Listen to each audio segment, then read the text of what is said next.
Hey fam, I want you to like, share, and subscribe to our YouTube channel, youtube.com/Roland S. Martin. And don't forget to turn on your notifications. Carolyn Williams is the principal officer from One Hand to Another, an organization founded in 2008 by her son Pharrell Williams to, as he said, to change the world one kid at a time, providing them the tools and resources to meet their unique potential. From One Hand to Another is a partner of XQ Amerca with this particular event right here. And so, Carolyn, how you doing? I'm doing fine. How are you? Thank all you for good, having me. all good. Yes. Glad to be here. So, Thank first and foremost, obviously, education is a critically important issue. I was earlier this week. I was in Sacramento, where we had a school choices, the Black Choice Town Hall, with the folks with the Fortune School. And now we're here with XQ Amerca. And why did y'all decide to partner with XQ on this particular event? You have the music festival going on, but having this one as well. Well, because first of all, Something in the Water was about a multifaceted need for our area. And one important area of need relative to, Pharrell's interest is education. And so From One Hand to Another and what XQ is doing, we thought there was some synergy. When you talk about, obviously, education, how critical was it for you raising your son and making it clear that doesn't matter what you go into, the reality is you have to have education as the backbone of your entire existence? Well, for someone who is an educator and where education was important as a family growing up, is one of those things that we know that going forward, if you want your children to succeed, that they have to have an education. And it wasn't just for him. 10 years after that, there was another son, and 10 years after that, there was another son. And so now we're talking about 10-year gaps. 10-year gap. Oh, my goodness. Sorry. So, and even now, grandchildren. But besides that, as a former educator, just having that experience, being in the school system and our children.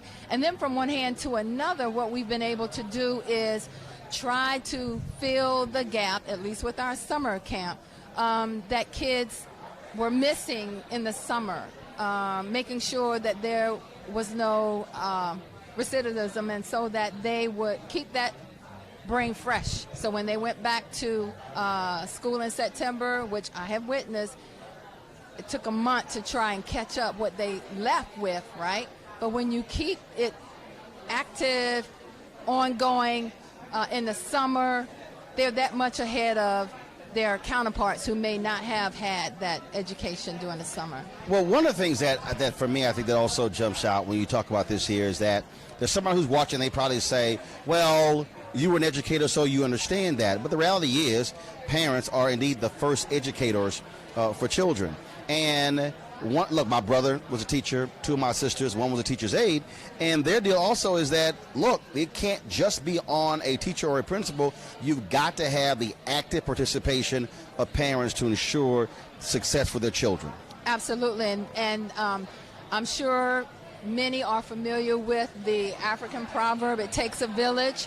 My grandparents, my parents, myself, going into my children, there was this group that came together. If you got in trouble at school, before you got home, everybody knew about it. And so they worked together to make sure that the children did what they needed to do for school. And I have to tell you that, when you look back today, sometimes there is the vision that there is a gap in education relative to keeping kids on track. But there are factors that play into that, whether they have the same economic advantage or education. And so one of the things that From One Hand to Another premises is that we try to give exposure and opportunities and experiences so that every child will have a level playing field out there. Well, one of the things that also jumps out to me when we talk about this issue when you talk about the continuing education. My wife and I, we raised 6 of my nieces, and our whole position was that you're operating in a 24/7 boot camp. And the reason we called it boot camp is because we did not believe that there was a moment where you were not learning. And my deal was we did not allow certain things to escape us. Where one time one of my sisters said, hey, it's the weekend. I'm like, oh, I didn't realize we stopped talking proper English on the weekend. Right. I'm going, no.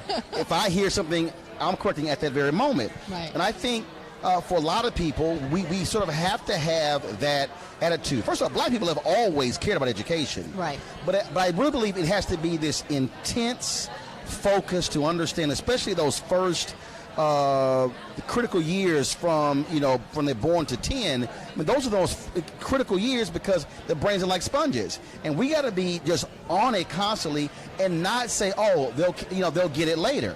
That's not always going to Absolutely, going to happen. Because you know what, there are other cultures where before they even get to kindergarten, they know several languages. There are opportunities for them to go to school and just learn different things. And so what we have to do is preface that education is just as important for us, as you say, and do everything that we can to make sure that our kids are on the same level field. And we do what we can do. The last question for you. There's somebody out there, they have no idea where to start. What do you tell them? Where do you start? Well, first of all, I would say that there are opportunities to communicate with individuals who you may feel have a connection with education, whether it's people in your church or your community. There may be other organizations that are out there that can educate your child. But in this area, I'm going to say that from one hand to another would gladly be able to work with the kids, especially in the summer. It's a free opportunity for the kids, field trips, exposure, guest speakers, businesses connected. We try to break it so that everybody come together to help the kids. All right, sounds good. Well, we surely appreciate it. Where can folks get more information about the foundation? From one hand to another, FOHTA.org, and that's it. FOHTA.org. Yes. That's it. That's where they can go. Okay. Thank you so much. I appreciate it. Thanks so much. Sir. All right. All right. Thank you very much. Support Roland Martin Unfiltered. Be sure to join our Bring the Funk fan club. Every dollar that you give to us supports our daily digital show. There's only one daily digital show out here that keeps it black and keep it real as Roland Martin Unfiltered. Support the Roland Martin Unfiltered daily digital show by going to RolandMartinUnfiltered.com. Our goal is to get 20,000 of our fans contributing $50 each for the whole year. You can make this possible. RolandMartinUnfiltered.com.